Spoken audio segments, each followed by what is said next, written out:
Healing a mid-back sprain. Hey guys, it's Dr. Kresimir here. I'm a chiropractor from London, Ontario, Canada. I help people live extraordinary lives through the power of structural chiropractic care and life by design principles. And on today's episode, we're going to be talking about a principle. I hurt my thoracic or my mid-back. I'm going to be covering one of the most important principles that's finally starting to become popular, that's been very helpful in rehabbing not just this injury, but every injury imaginable.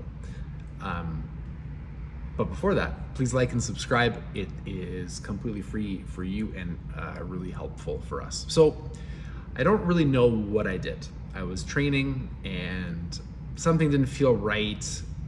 I think I lifted something incorrectly. Probably didn't do a good job. I was rushed. The kids were being crazy. I showed up to the gym, hopped into the workout a little bit too soon, and ended up injuring my my thoracic spine.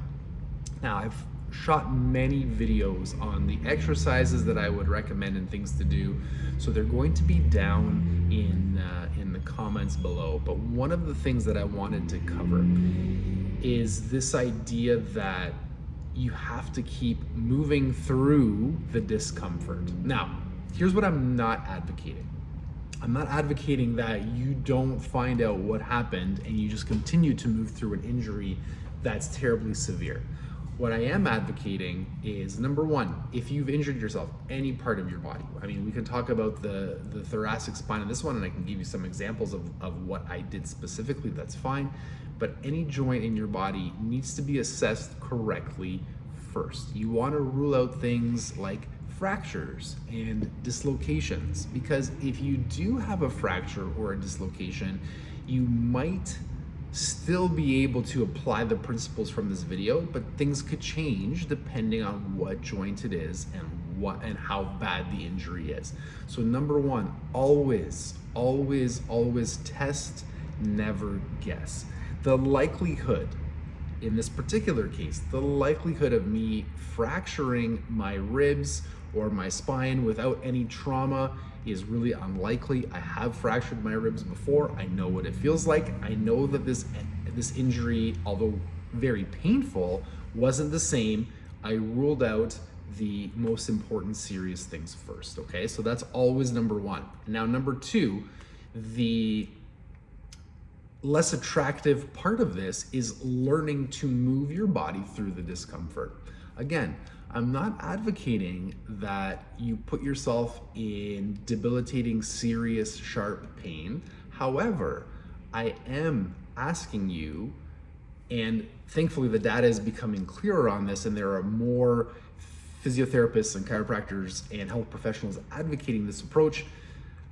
Sometimes it seems like chiropractors have been advocating this we're ahead of the curve, thankfully, on this one, but you want to keep moving your body through the injury. Now, what does that mean? So what that meant for me was I had a lot of trouble. The things that were painful were twisting this way and then bending over. So what I did at home was I would get into a position. If I went too far too fast, the pain was excruciating. It was really sharp. But if I went slow and I got myself into an area of discomfort, I could tolerate it. I could still have a conversation. My breath was short, but it was painful. I would hold that position in discomfort and I would breathe.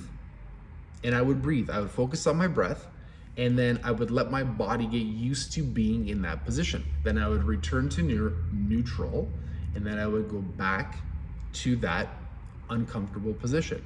And the longer that I did this, meaning the more repetitions that I did, the ability of my body to move further and further got greater and greater and greater, until I hit the point where my body was like, that's enough for today. And then I stopped. But my point is, I didn't subscribe. I think subscribe is the right word in this context. I didn't subscribe to the old adage of, oh, I've been injured, that means that I have to stop my life, put ice on the joints, and just sit there all day.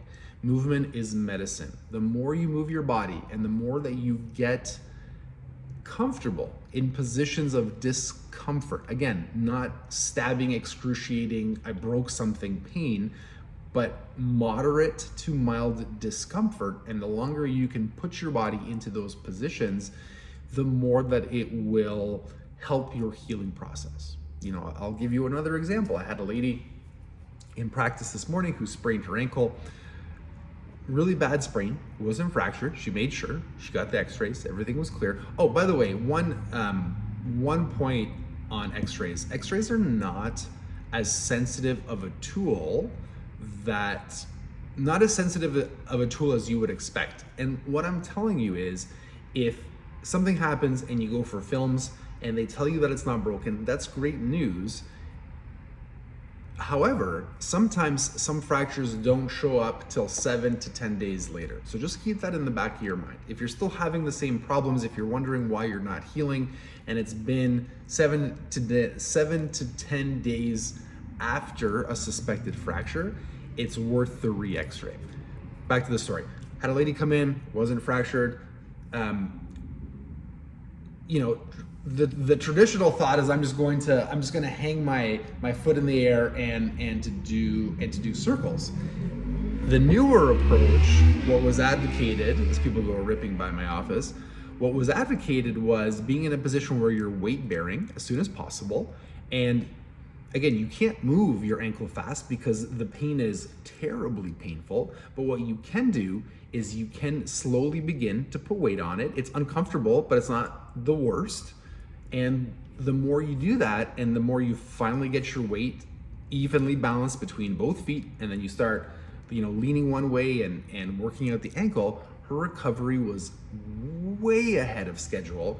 She's already walking without crutches, and we're on the path to getting her back to, getting back to doing the activities that she had before. My point, keep moving. Moving is medicine. Avoid, if you can. Again, if it's fractured, if it's dislocated, if it's excruciating pain, something serious is going on, that's a different story. But once you've passed all those tests and you know that that's not the issue, get okay with being uncomfortable and practicing as much movement as you can. The other videos, if you came here looking for a thoracic mobility or things to do if you've tweaked your mid-back, I put those videos in the description. Have a wonderful day, and I will talk to you next time.